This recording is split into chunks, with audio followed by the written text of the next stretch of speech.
Morning, everyone. It is so good to be here with you all, and I am very excited about this incredible panel of men that we have with us this morning. Our goal today is to honor fathers, to bring positive and godly counsel and perspective, and with some different questions that we're going to be addressing. And I know that each one of us in here this morning is going to be blessed by their wisdom and their responses. So let's get started. Now, I'm going to ask different questions. I know you guys got the questions ahead of time, but as the discussion goes along, I may throw in a few. I may not ask everything that's on the list, okay? And don't feel like you have to answer every single question. Okay. Pass. So, growing up, who was your role model or hero? Johan, let's start with you. I chose the wrong seat. I know you did. And the mic is dead.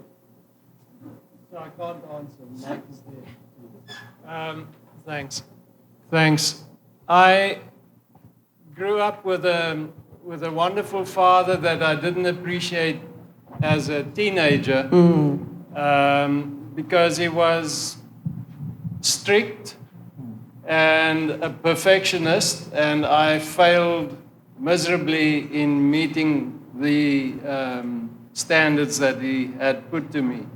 But God was really gracious to me that when I grew to maturity, suddenly I saw that my dad was a wonderful man, and I could recall all his guiding me in a positive way that I had not appreciated as a teenager. And then my dad turned into my best friend, and we had a glorious another plus minus 20, 25 years together. And I thank God for that. But as a person growing up then with this relationship with my father, I had teachers that had really given great input into my life. And so my suggestion to young people is to appreciate even those who chastise us that we don't appreciate naturally, but let us do that in the spirit, knowing that they're doing it for the best of us. Thank you, Johan. Kenroy, can you answer that? Who was your role model or your hero growing up? I would have to say my mom. Growing up, we moved a lot because she was a nurse, and we constantly relocated as she got transferred. So, you had different people involved in my life, but my mom was always constant. A role model because she never complained, right? Working a nurse, sometimes 12-hour shift, coming home, still have to deal with 4 stubborn boys and my little sister, and she made it happen. I could remember sometimes not having what we want to eat, but we always had to eat, even if it was just white rice, or even if it was just flour tortillas, whatever the case may be. So definitely my mom. Thank you. I really appreciate that response. Merv, what are some of the standards that you've set for yourself as a leader in your home? Yeah, that's a good question and a hard question, to be honest. For me, going into marriage, having kids, I quickly learned that perfection wasn't the goal, but just to be a good father, to be a good husband, to be available, and to hear my wife, to hear my kids. And that's kind of one of the standards that I've set, that I put as much effort to hear my wife's heart, to hear my kids' heart, to discern what they're feeling, and to make adjustments based on that.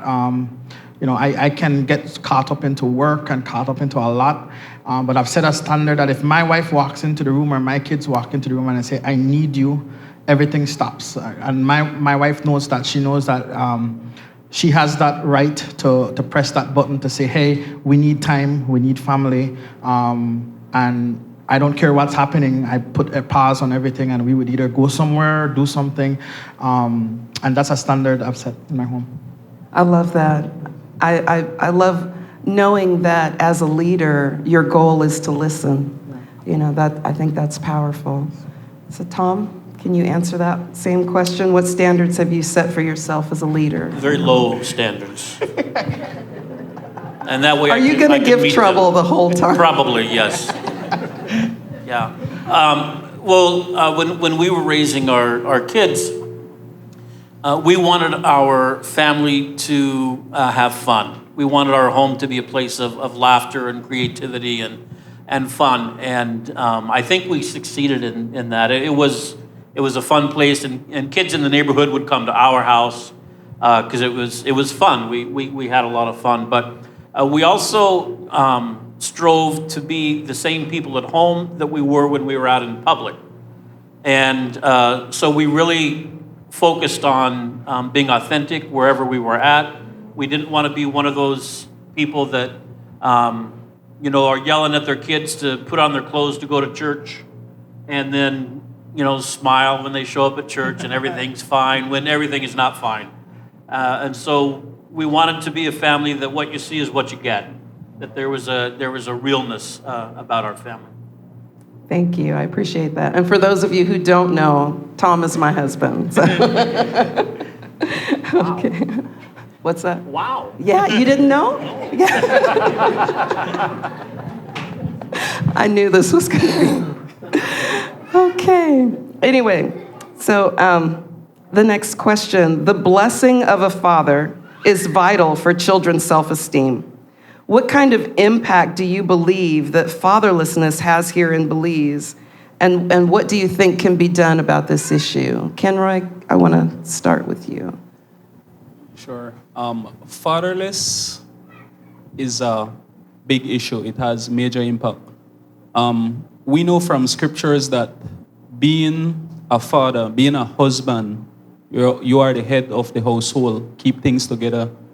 And the enemy has been attacking families left, right, and center, right? Breaking up homes, bringing problems in the homes that we see a lot of people smile, go to work, do what they do, but at home, they feel like prisoners, right? And now imagine not having a father.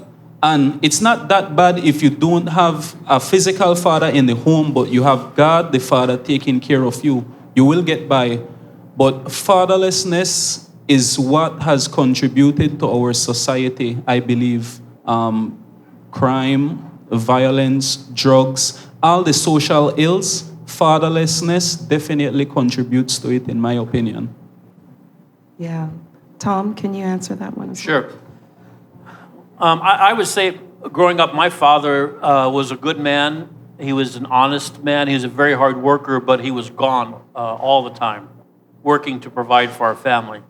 And so one thing that we know about God is that God is a God of replacement. He's a God of substitute. When Abraham went to sacrifice the ram on the hillside, he didn't have to sacrifice his son. God actually provided a sacrifice. And so for me, that was true too, that there were surrogate men in my life, that there was a youth pastor at church, there was a coach at school. My grandfather taught me important things like how to fall off a ladder and roll on your shoulder, and how a printing press works, and how to paint trim on a wall, and really vital things like that. But I appreciated him because he took time with me. And so I think here in Belize, one thing we need to remember is that God will provide surrogate fathers for the fatherless, that he will provide other men, godly men, that can step in that spot. And they can't do what the biological father can do or should do, but God is a God of replacement, and he provides substitutes or surrogates for us when we ask. Thank you. Thank you.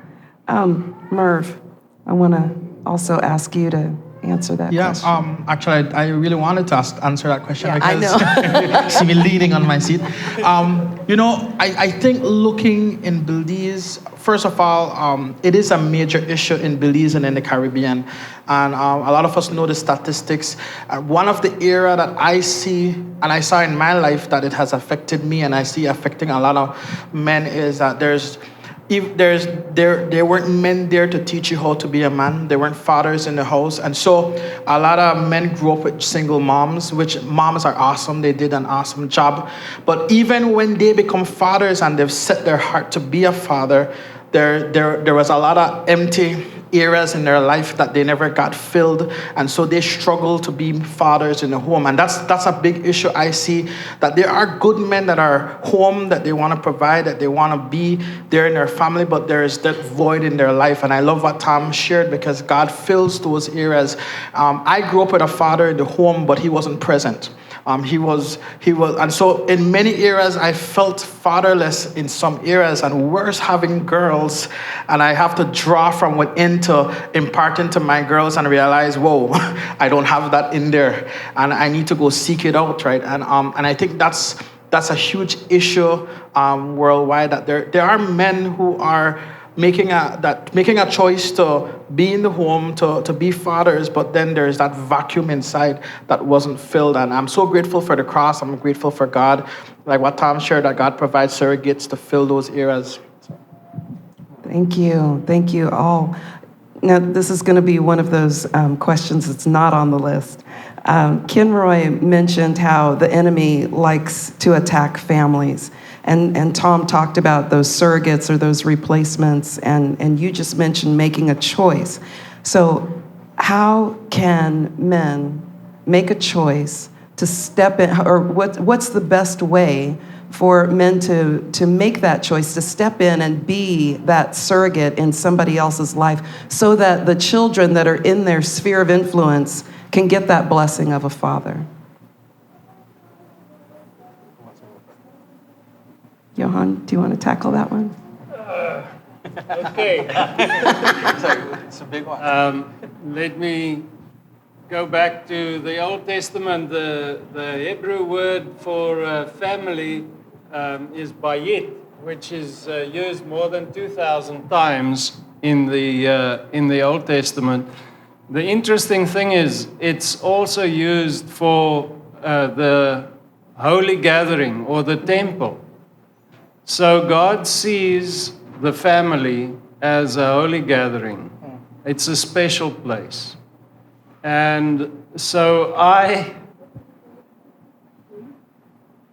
having lived in or spent time in many countries in the world, was really shocked when I got to Belize to see that a place that proclaims Jesus Christ the Savior so easily lacks in this area. But then reflecting and praying on it, I saw that this is how Satan prevents Belize from being the holy gathering that God had intended it to be, because breaking down the men not seeing their importance to bring this holy gathering together and keeping it together is stealing from the people of Belize. So I just started praying, and I urged men to really stand up and pray for family, pray for themselves to realize their importance in the community, in the life of their children, and to start to be courageous in bringing this holy gathering that God has entrusted them with together. Amen. Amen. Thank you. Did you have something you wanted to add? I believe a lot is being done, and I think we need to be consistent and continue having the youth groups, having the camps. Father, there's a lot of workshops, training, and a lot of application that needs to happen. And I think, each one reach one, training and imparting to people that, hey, you might not have had that. God fills that area, but don't stop there. Continue to reach out to someone else, right? And there's a lot of groups, there's a lot of people that's doing that. So I think it's just continue to do that. Let's not stop, and let's see those areas break down over time. Tom, can you address that issue of giving a fatherly blessing? I think that there's two parts to that, and one is the area of preparation. That, you know, even if you're not a biological father to someone, but you want to step in and help that person, I think the first thing we need to look at is preparation, and to really evaluate what our motives are, because. From my experience, I've seen a lot of people who want to reach out and help other people, but they're doing it out of emptiness of their own to try to heal some of their own father wound that they have, which is not the right motivation. It's not a motivation to get involved in this person's life so I can fill up my emptiness or heal my wound. It has to be a place where, in the preparation, that I've had some healing of my father wound, and I'm able to give to others instead of take. So I think preparation is one. The other is the connection. That the connection is so important. The relationship is so important.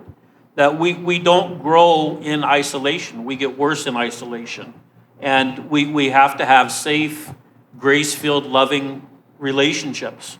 And it only takes one in order for us to really grow and to heal some of those hurt spots. So if there's one person who's willing to invest in us, to walk with us, and they don't have to be perfect, they just have to have good motivation and be a godly person, have a good heart, that can provide a lot of the safety and nurturing and healing that we may not have gotten from our biological family. Thank you very much. Alida, can I just add on Yes. one quick comment? The importance of a father speaking positively into the lives of Yes. his children. The blessing part. I think we underestimate Yes. the value of that. And it's so easy to see the wrong that kids do. But we should focus on building them up, and that is done by speaking blessing over them. Thank you for adding that. Yeah, that's very, very important. Children need to hear those words of blessing, of empowerment and encouragement. Tom, as you were speaking, you mentioned how we don't grow in isolation, we grow in relationships. And I feel like that's a good segue into this next question. You're welcome. So how do you keep healthy friendships? How do you stay in healthy communities as a man? Because I know that with men trying to work and provide for the family and being, like Tom mentioned, a lot of fathers are gone all the time. How do you develop or cultivate those healthy relationships so that you can grow? Kenroy, can you answer that one? Right. The thing about it is that when we start working, the things that we used to do with our friends, the things that we used to do in the community, it reduces marriage, same thing. So what I realize is that there will never be a perfect time. So what we can do is celebrate whatsoever is happening. Keep in touch when you're going through a down moment. Share, empathize with you. When you're celebrating something, we can share that. We just try to find creative ways. I have friends that they don't live in Belmopan, and I do. And we just try to find different ways to just keep in touch, find out what is happening. It doesn't have to be a special occasion, but just try to keep in touch. And don't plan too much ahead. Just go out and do it. Sometimes we need to be spontaneous, just call, show up, whatsoever the case may be, and just try to maintain that relationship. And it's a two-way street. Sometimes people I know here for you long time. Then why you never call me? You understand? So it's a two-way street, Exactly. right? So just doing that a day to day. And last thing is that sometimes I just go through my contacts and, I haven't contacted this person in a while. Shoot them a text. How's your day? That's it. I like that, especially about being intentional and showing up. You use those words, and I love that. Merv, I know you're part of a strong group of men. Can you answer that question also? Yeah, there's a lot to this question. Let me slow my mind down. Within our church community, we have a weekly men accountability time. And it's interesting because I think from I was 19, we've been doing that. When I think about that, and you show up and you're just kind of be real, what's going on with your life. I was just sharing with someone of recent, because of the new season I'm in, I haven't been able to plug into those times. I have two young kids. I have one of them going through some health issues. So my nights are so unpredictable. So any morning commitments, these meetings are 6 in the morning, by the way. So any morning commitments has become super hard for me. And so I've had to adjust of recent how I connect in, and part of that is through social media, through WhatsApp. We have a WhatsApp group that throughout the day we share scriptures, we talk, this is what I'm going through, can you cover me in these areas. I've also found of recent to kind of set some be deliberate in setting some times in the year. I say, okay, this time we're going to take a break. This time we're going to connect with this person. And we've started to do that. And that has been very helpful and life-giving to me of recent. And something that has helped me is bringing my wife into that. Like, she would come to me and tell me, hey, you've been locked in a while, just working and going. You need a break. You need to connect with John, or you need to go and talk to John, or you go and talk to this one. You need an outlet, or let's go Monday nights. We normally do volleyball. Let's go play volleyball. Let's go do something. So she as well is an accountability source for me to call me out when I'm so locked in on something and I'm not getting enough contact times with others. I thought I was the only one whose wife said, I'm sick of you, please go out of the house. It's good to know I'm not alone, Mervin. This is 37 years of marriage, so his answers are always going to be honest. Okay. I don't know everybody on the panel as well as I know some of the others, but Johan, I know that you recently moved here to Belize from another country, and that kind of I was thinking about that as I was looking at this question. How do you balance following your dreams or the things that God has called you to do, along with handling responsibility for your family? Well, that's I think every father's challenge to balance family and other responsibilities, and it may not only be work, it may be public service, and I always thought about that. If you're a sailor, you go out on the ship. You just can't help it. You have to be separated from your family. So certain professions are more difficult to keep the family relationship going. And it's easy to talk about the perfect family situation of a dad definitely being home by 5, or a dad definitely being free on weekends. But many, many, many, many men just cannot follow that ideal situation. And we have to have empathy with them.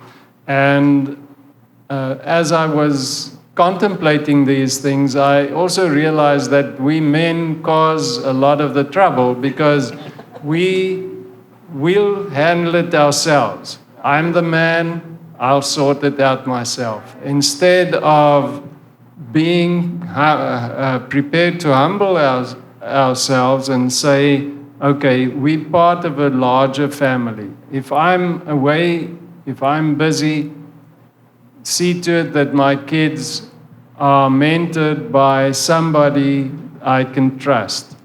And have my family come alongside another family. We help one another. And we have to concentrate on that because it's always a danger. What I had seen when we were living in Central Asia, my daughter really reproached me at the time because there was one Afghan refugee family I spent a lot of time with, and she said, "You're spending more time with them than with us." And I had thought, well, but this is really important. They open to the gospel, and I have to be with them a lot, but not to the expense of my family. And that was a big check on me.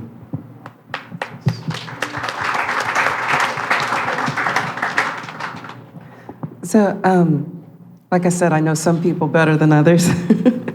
So, Tom, how did you handle that? Because I know that while our family was growing, you were also in school and trying to pursue some goals and dreams of your own. So, how did you balance that? Well, that was a really hard time because I knew education was something that I wanted to pursue. I knew that was a way of fulfilling my dreams, but I also loved you and our kids and wanted to spend time with them. I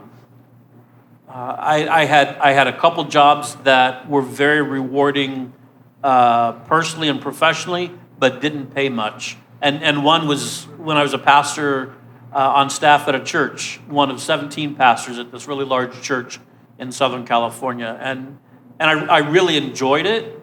It was a very pleasant 9 years, but the pay was horrible. The pay was awful.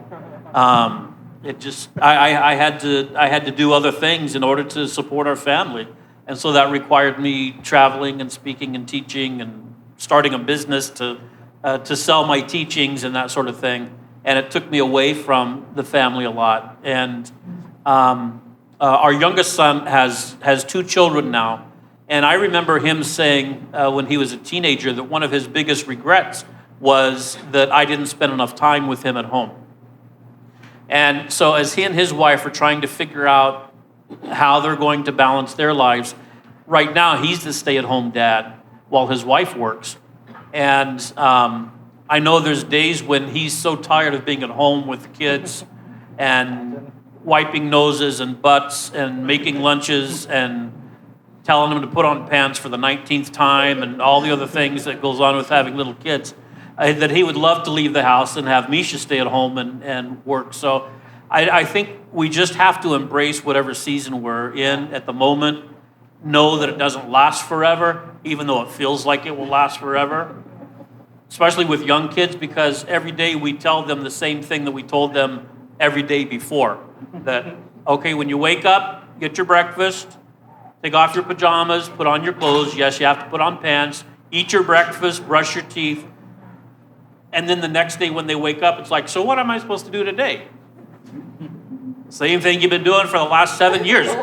Take off your pajamas, put on your clothes, put on pants, eat your breakfast, do your chores, and brush your teeth. That's a great start for the day. And then the next day, okay, what are we doing today? It's like, you've not been listening, have you? So I think that's a challenge. We just have to embrace where we're at, knowing the seasons will change, that we will make it through it. But it's not easy. It's a hard thing to do. That's so true. That is so true. Go ahead. So, Merv, you mentioned having a daughter with some challenges, and I know you've gone through lots of different issues.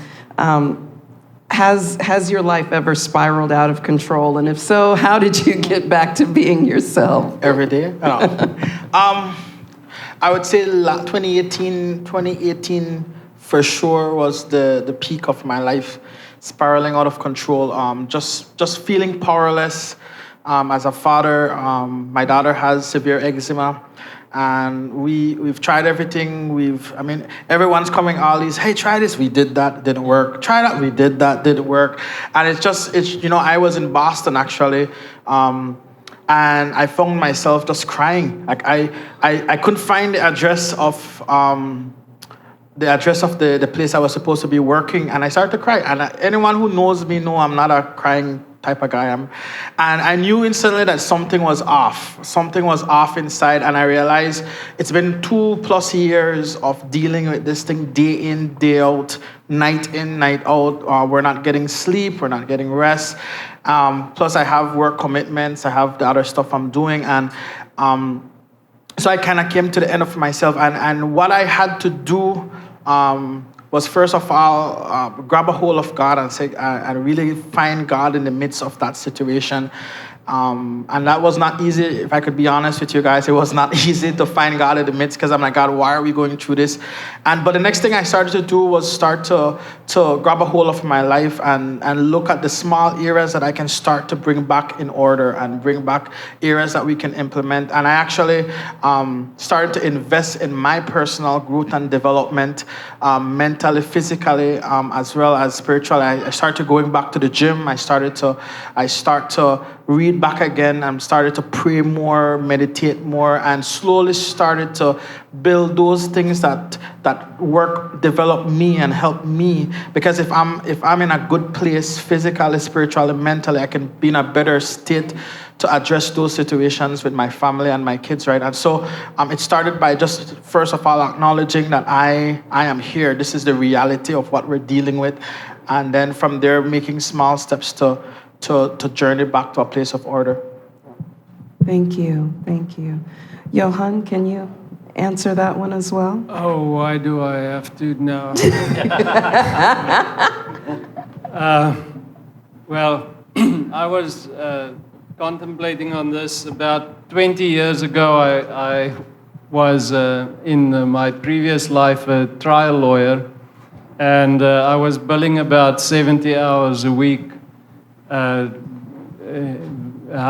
Really heavy pressure stuff, taking on court battles, and I didn't have a lot of patience with people around me because you're constantly under pressure. So I recall one day I was so angry with my wife that I kicked the table. Fortunately, I didn't have shoes on, so it was really painful. And that brought me to see that things are really getting out of control here. And I try to remember now who made the appointment or who suggested, but I went to see a professional counselor. And I actually looked forward to doing it because I really wanted to explain to him what's wrong with my wife. Why she makes me so angry. And about the second session, he started turning the mirror towards me. And that was extremely good. So whoever got me to go, the Lord had really turned my life around, and it just again showed me we men always want to solve the problem ourselves, and there are so many capable people around us, and we must just be prepared to go sit and talk to people about the issues that we encounter.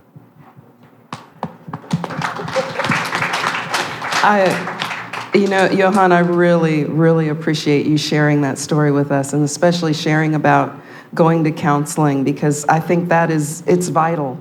It's not a sign of weakness. It is definitely a sign of strength when you're willing to sit with someone and help sort through whoever's issues they are.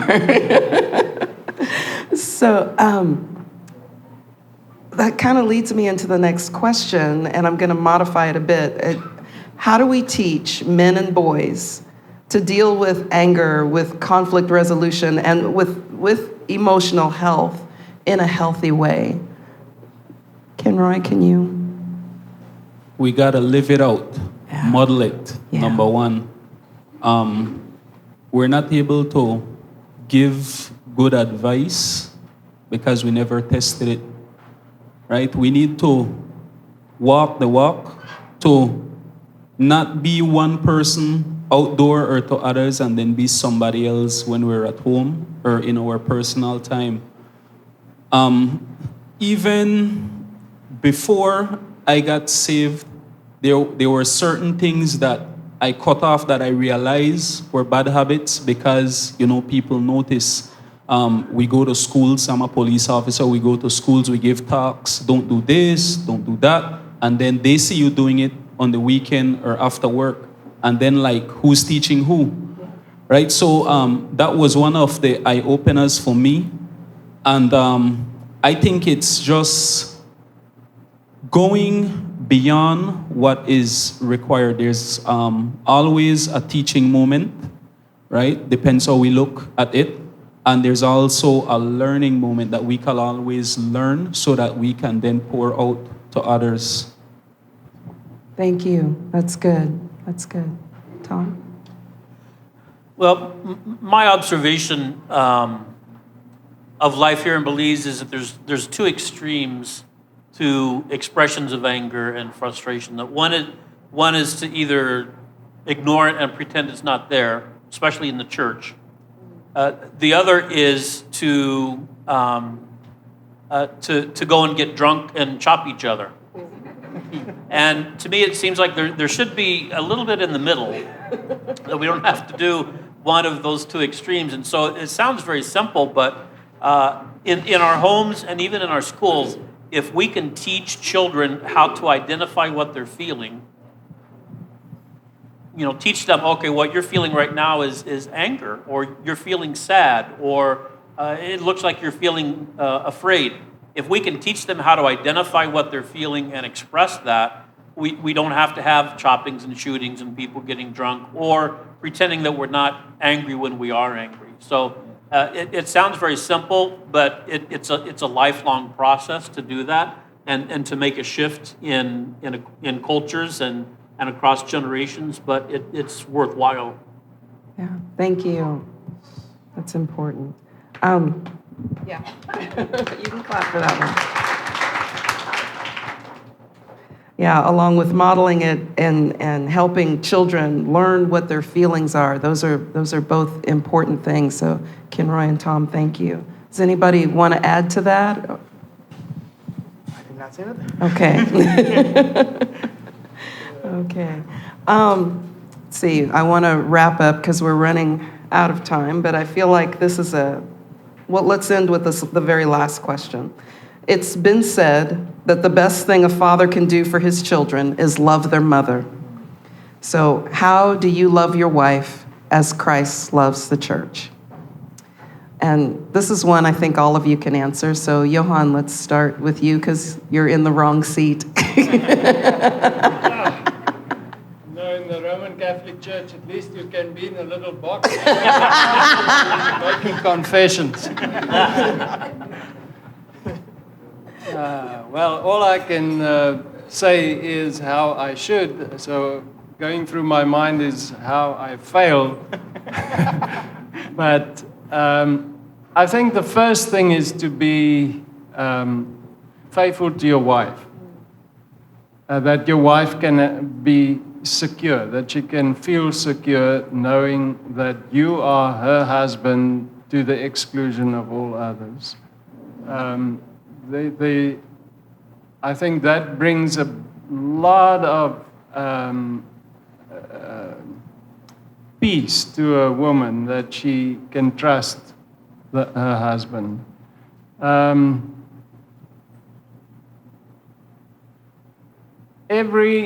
Every woman, God made them while all of us were created. So God built the woman. Very special engineering went into that. So we have to keep that in mind. Therefore, every woman is different. But to try and find what really makes your wife happy and try to focus on that. With my wife, I tell you, I'm still on the journey. But sometimes I do hit the right spot and try to make her understand that you appreciate her and that she is special. And you know, in my situation, just to be prepared to sit and listen out. Because I believe not just my wife, come on guys, you have to help me, but I would stop talking if I were you. most women have 10 times the amount of words that's needed to explain the situation, and you have to wait out those 10 times more words. And you have to Thank you. do it looking really interested in the story. Lord, forgive me. But anyway, I think that's That's it. Yeah. I'll wrap that one up right now. And Merv? I'm glad my wife ain't here. No, the other part of that scripture says, and lay his life down for them, right? And I think that's one of the ways I've tried, and I've tried my hardest to do for my wife. There's many times that, I'm like, in the back of your mind, like, okay, why do I have to do this, or why do I have to do that, or and in the Bible, I'm reminded that the men were the stronger one and the woman's the weaker vessel, and so things that I've had to purpose in my heart. I will go the extra mile. I will stay up late and bathe Grace because she's screaming, like, why do I have to do that every night? Simple things like that. But I realize every time I do those things, it's communicating to her that I love her and I value her. And from time to time, I don't do this all the time, and I need to do it more. I would stop and pick up a frozen chocolate ice cream for her and just bring it and surprise her with it, and she lights up, and that's a cue that, okay, I need to do it more often. But just looking for opportunities to let her know that I value her. I clearly remember staying home a day with the kids, washing the dishes, taking care of the kids, and when she came home, I'm like, I love you, I respect you. This is a harder job than I thought. And so, but to do that more often, to give her time to go out with friends and go hang out with her sisters. And I think of recently, one of her sisters passed away, and just going all out, showing up, anything that needs to get done, I just got it done, don't complain. They needed to drive to Belize City 50 times, it seems. I took that 50-time drive, put the fuel, didn't complain, didn't say anything. And so all of those are ways that I am trying to show her and demonstrate to her that I love her, I value her, and I value her family as well. Thank you. Thank you. Well, I've been very happily married for 12 years. Out of those 37. And I don't know how long you've been happily married, but I think one of the keys, and I didn't understand this probably for the first half of our marriage, but one of the keys, I think, is that for me to love Alita like Christ loved the church means that I have to work to make sure that her needs get met before my needs get met, and that her needs get met even if my needs don't get met. To me, that's what loving you like Christ loved the church is. And so one of the things, we have an agreement at home. I hate to cook. Alita loves to cook, and she's a great cook. I love to eat more than anything. And so while she cooks, I do the dishes. I hate doing the dishes. I can't tell you how much I hate doing the dishes, because it's like, didn't I just do this yesterday and it was the same dishes? And why am I washing your water bottle? It had water in it. Anyway, I could go off on a rant about washing dishes, but I do it now and I don't complain until right now.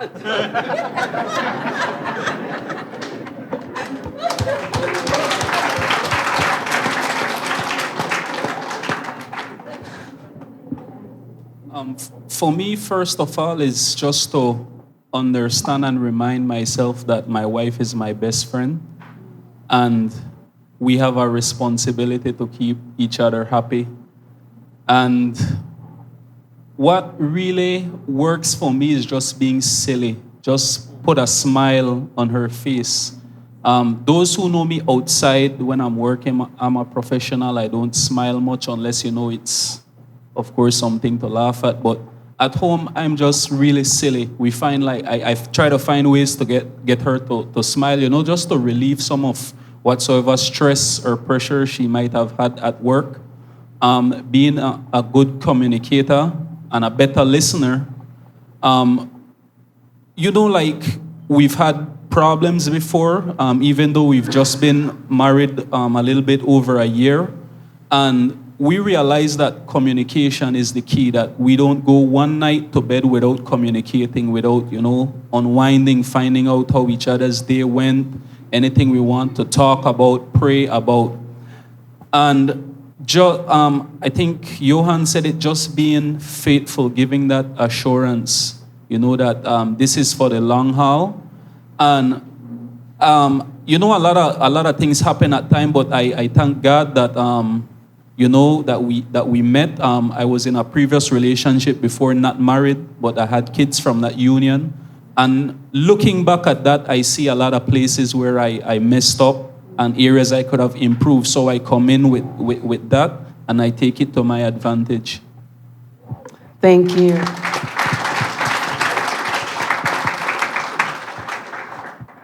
I know that it's not easy for men to open up and to share their hearts. So I really want you to give these men another round of applause, because they all...